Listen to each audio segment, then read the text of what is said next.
Hi, I'm Camden, and you're watching Hot Ones, a show with hot questions and even hotter wings. Today, I'm joined by Jake, who you know and love from a YouTube channel called Chili Dog in the Stone. Thank you for having me. Thank you for coming. Let's get started. Today, we have Berman's Hot Sauce Original and Miller's Banana Pepper.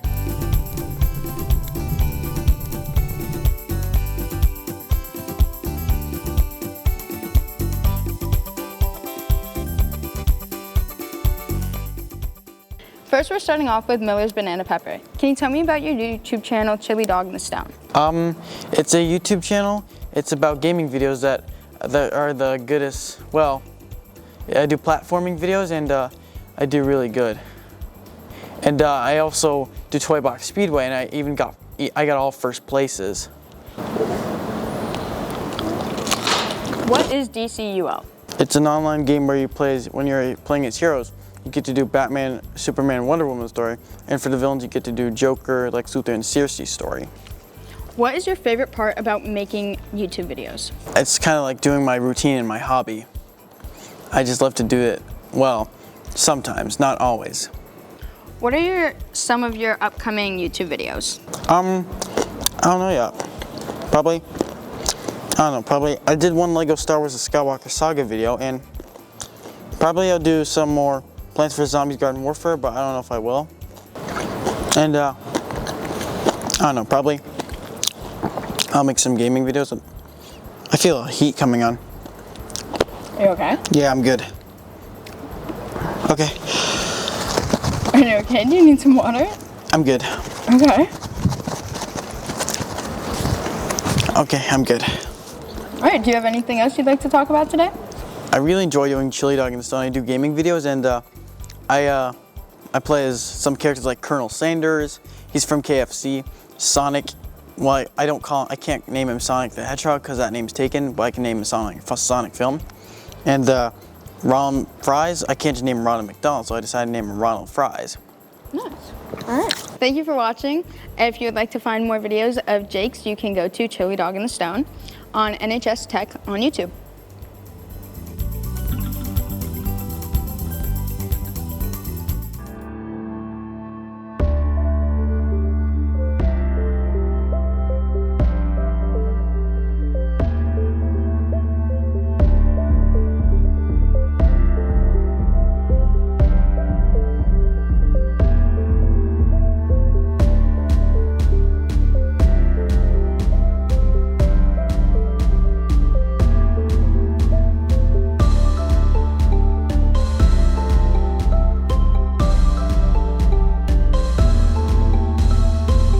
Hi, I'm Jamie. And I'm Izzy.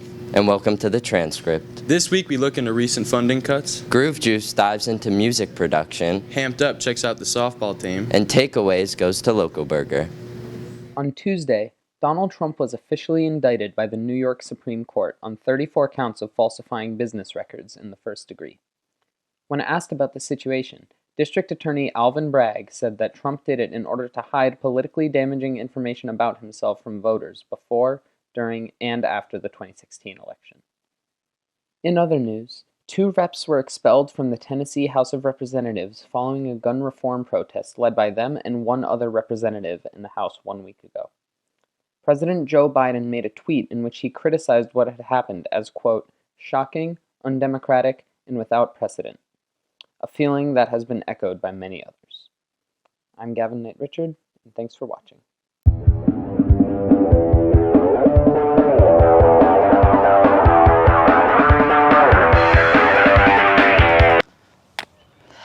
Welcome to Hamped Up.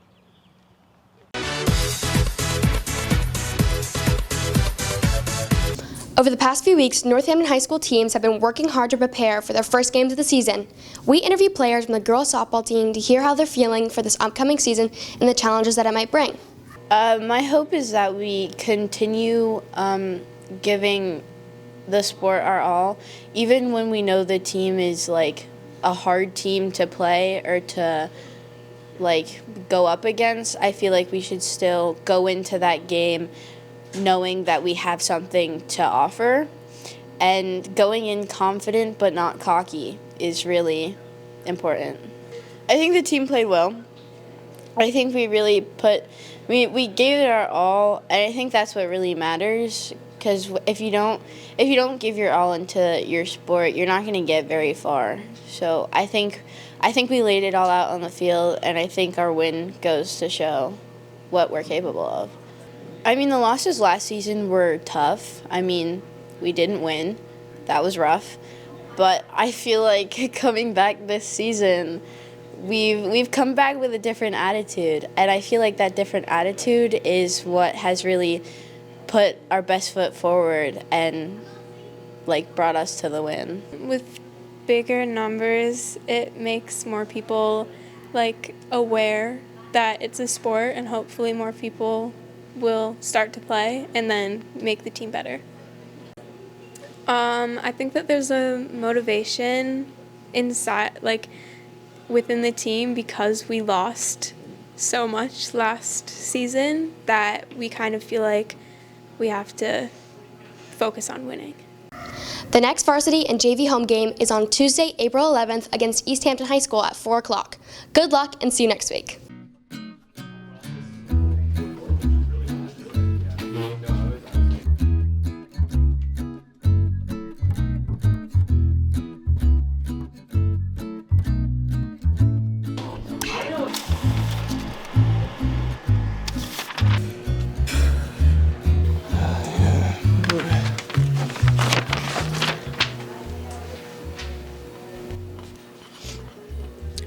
ChatGPT is an AI conversation bot that is being used in schools to provide personalized learning experiences for students. However, there are growing concerns about its potential for misuse, such as students using it to cheat on assignments and exams. To better understand these concerns, we spoke to students and teachers about their opinions on the use of ChatGPT in schools. I do think that ChatGPT is different than resources that students have used in the past, because I think it's a lot more rapid. I think it's a lot more thorough in its information retrieval, and I definitely think it's a concerning resource that students are accessing right now. If you're using it as a tool for reference or as a resource and you cite it as such, it's not a problem at all. I think ChatGPT is extremely different from everything we've ever gotten or like seen before. I think it is basically just like cheating on a test. You're basically just getting answers for something that you didn't think of, you didn't get, and I think it's kind of like unfair. There are a lot of like solid applications for AI like that, but again, if you're using it to create work that then you're going to say is your work, it's academically dishonest.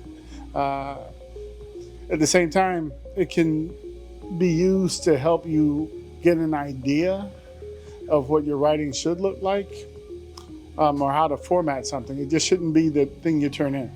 So I think that administration should meet with department chairs fairly soon to talk about limits on ChatGPT, because I do know that students have been using it, and I think we need to come up with a resource for tracking usage of that in the English department. The future of AI is uncertain and changing daily. Recently, AI detectors have been made and are being used in schools across the nation, but some fear that AI might soon be too advanced to be detected. Will AI take over our schools, our jobs, the world? Who knows? Anyway, thanks for watching, and see you next week. The Northampton School District's budget for the fiscal 2024 year has been proposed. Although the proposed budget will be increased by 7.4%, from this year there will be cuts in special education funding at both JFK Middle School and Leeds Elementary School, as well as increased class sizes and a reduction of 3 full-time positions at NHS. Our state, we just were able to get past the Fair Share Amendment, which is otherwise known as the millionaire's tax. And it levies an extra tax on people who make over $1 million, and the tax is only on the million, and that's going to be allocated to education and transportation. But what we found out in the draft of the governor's budget is that the K through 12 allocation is, it sounds nice, it says $10 million, but compared to the college allocation, that's going to be, a proposal right now is $360 million. And the pre-K allocation that she's thinking of is $140 million. And if you think about the bulk of the education, I guess college has a large population, and pre-K we're trying to build, but K through 12 is a major piece of our education system in the state, and we really need to allocate more than $10 million across the state to K through 12. The state needs to provide more funding for Northampton, and Senator Comerford, who is our representative, is working very hard to do that, to lobby the legislature to say Northampton has been kind of ignored, or if not really supported for the last 30 years. The total budget cuts that need to be made total $2.3 million, which is an enormous amount of money out of a school budget. It's about $36 million. In the next few years, when we look at the budget, I would really like to see a focus on putting people in front of students. I mean, at the end of the day, we need as many student-facing positions as possible. We know that kindergartners and first graders and second graders, if they're in classes of 15, they're more likely to get early interventions, and they're less likely to need services and interventions later on. We know that at the high school level, we have so many students that are trying to get into electives that can't get into them. We would really like to be able to offer our students what we know we could if we had the budgeting and we had the staffing. The Northampton School Committee will now vote to approve the budget and revise if necessary. Thanks for watching, and see you next week. This week, we talked to Ezra Pasalakwa about his music production experience, as well as talk about the music technology and sound recording class offered here at the high school. I think my influence for producing has kind of changed over time, and it's the reason I've kind of kept doing it is because I keep finding new things I like in different artists. My original inspiration was a YouTube producer named Andrew Huang, who is one of my favorites. And then I got really into Bon Iver for a while. He was one of my favorites. And now, I just kind of look around for all sorts of things I like from different artists. I think when I start the songwriting process, it always starts differently, but I find it starts the most easily for me with some chords. One of my favorite producers, Louis Bell, always said, you don't add the drums until the very, very end, because when you add the drums, you start thinking it's a good song when it's not. So I usually go from chords, usually to a melody, and then with that, I start working on lyrics, and then I go back to the drums at the very end. I think the producer's job, especially in a scenario with an artist, is to sit there and nitpick, almost like a film director. Hi, my name's Paul Kinsman, and I teach music here at the high school, and I'm really excited to tell you about a course that runs year-long here called Music Technology and Sound Recording. This course started 3 or 4 years ago, and it's bringing some really exciting music to our community here at the high school. In most music courses that people are familiar with, you play musical instruments like the clarinet or the saxophone or the drums. In this course, the computer is your instrument, and you add to that whatever you come with in your musical background, be that singing, guitars, drum. Some people come in that have a ton of experience. Some people come in that have taken the course before, and yes, you can take it more than once. Come as you are. You don't need to read music. You just need to love music and have a strong curiosity for it.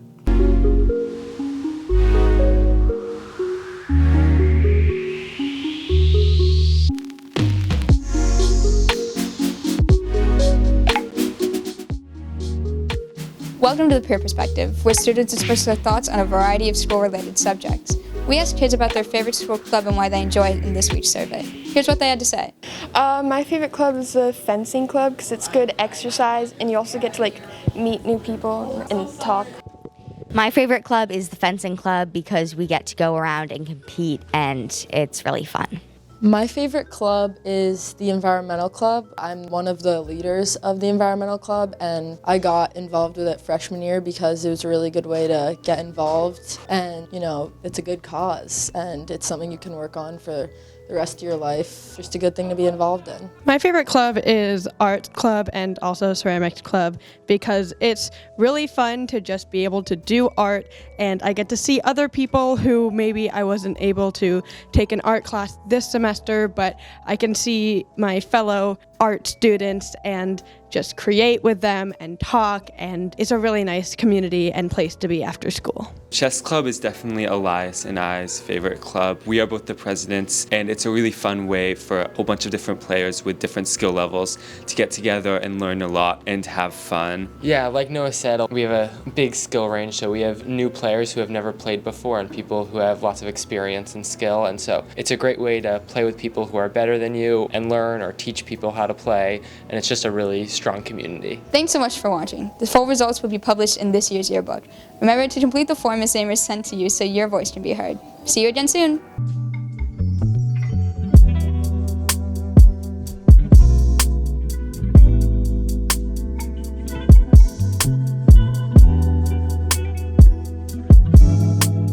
Welcome to Takeaways. This week we will be reviewing Local Burger. Local Burger has 2 other locations, one in Keene, New Hampshire, and a food truck in Williamsburg, or Haydenville. Local Burger opened here in December of 2008, and they've been a top restaurant ever since in the area. So let's hope it's good.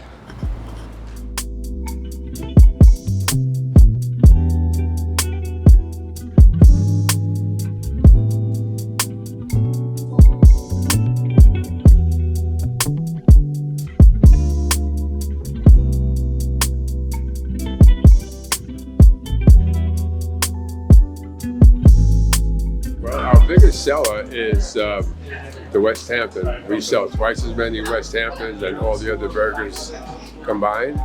But now we have 3 chicken sandwiches that are excellent. Welcome back to Takeaways. This week we went to the famous Local Burger. Got a burger, got some fries, and as you can see behind us, we got the track field, and it's a beautiful day out. Beautiful sunny day, good weather, it's hot. It's finally not winter time. Let's dig in, bro. Let's dig in. I don't know where to start this. Take a big bite. Oh.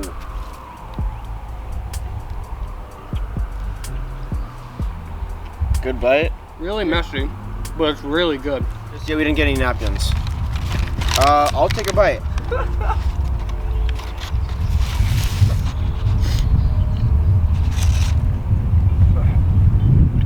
You know, it's pretty good. I think. It's a good burger. Burger don't play. You got tomatoes, pickles, bacon, cheese, and ranch, and barbecue sauce on it. It's the whole package. Do you usually go for like a more simple burger? Yeah, I'm a simple man. You like a cheeseburger kind of guy, or like? Not completely plain, but you know, bare bones. It's too much. It looks like too much, but it was really good. I didn't like the appearance. I think a 2. It's real messy. So we actually have the legendary Mr. Prue here. Mr. Prue, what's your opinion about Local Burger? Best burgers around. Good talking to you. Thank you, Dave. Thanks for the stack. Yeah. Oh my God. All right. Hey, gotta love it. We got fans. What can I say?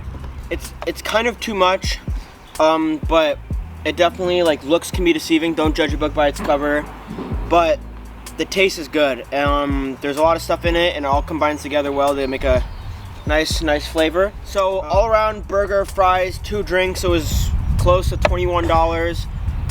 Me personally, that's a little bit too much. I don't really feel like always paying that much for a burger and fries. There are definitely places where you can get it cheaper, but I will say that it's a good burger. You're not paying a lot of money for a bad burger. Yeah. So I'd say the price is like maybe a 6 out of 10. Yeah. See you next week when we go to...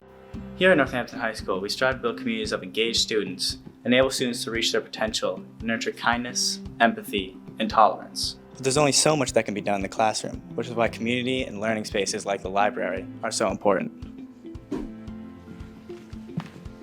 Libraries are so much more than that, though. Libraries are for community, connection, study, and learning. Libraries have to be a balance between social and quiet learning to fully fill its purpose. It should be an adaptive space that is able to be used by anyone to fit any of their learning needs. And this is the woman who runs it all. Hi, I'm Rochelle. I'm the librarian at NHS. And in her small amount of time here, she's already removed almost 9,000 old books, improving the average age of the collection by almost 8 whole years. She's even increased circulation of all books in the library and rearranged most of the furniture in here to create specialized learning areas for different needs. But currently, the library simply isn't what the students need it to be. I think the library is most popular really right now as a library. I think right now it's functioning very well as a library, as a popular place to actually do some work. I think that there is a sense that we need some small spaces. I think the big spaces, the open space in the middle is really good for big collaboration and classes working together, but it would be nice to be able to sit with a teacher or a couple of students together working on a project and have it be quiet. There definitely need to be more comfortable group workspaces that have maybe a more private setting so that people can talk and not disturb other folks, and also making sure that it's accessible for people who have hearing or vision impairments too. We could have a sprucing up definitely of the furniture. We have some amazing artwork in here and around the building, but I think, maybe rotating it or having exhibits like in a museum, having different styles of art in here would be refreshing, I think. We definitely need more contemporary books too. So I know we're working on that, but getting things that are brand new. I think she's done a great job, and this is the right moment to actually tackle the project of changing it, because it is, 22 years or something since it's been really changed. The plan at its most basic level is to buy new specialized furniture for the library to create private, public, and collaborative spaces for anyone to be able to work in a way that will promote them to succeed. The library is just simply outdated, and students of now and the future deserve more. So please consider donating to the link below, scanning the QR code, or sending a check to the main office. Thank you.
Make sure to come see the Misconception Show at JJ's in downtown Florence at 7:30 tonight. Thanks so much for watching, and we'll see you next week.